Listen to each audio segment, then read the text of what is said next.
In this video, I am going to teach you how to connect Google Drive to Make.com. So first things first, head over to Make.com website, and if you already have an account, click on this login option. If you haven't had an account yet, click on this Get Started Free option. In my case, I already have an account, so let me get over and click on this login option.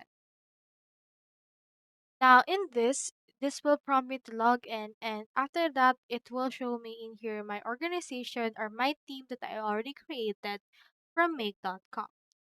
So connecting your Google Drive to Make.com is actually really easy.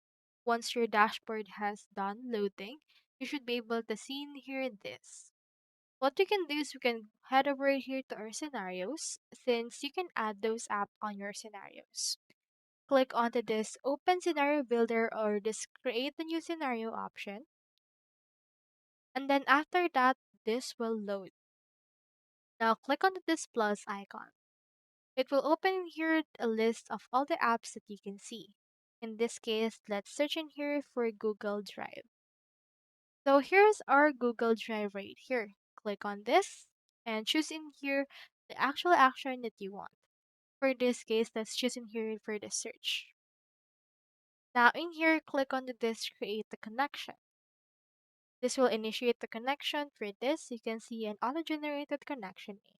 Now, in order to connect your Google Drive to Make.com, you need to sign in with your Google or Gmail account. Click on this Sign in with Google, and it will open in here this new tab that will prompt you to sign in on your Google account. Just choose in here the Google account that you want to connect with this, and after that, just allow it some access on your actual Google. Click on continue.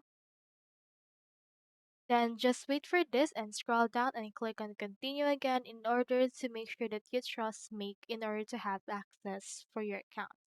This will initiate the connection, and after that, this will verify it, and you should be able to see if it's possible to integrate this.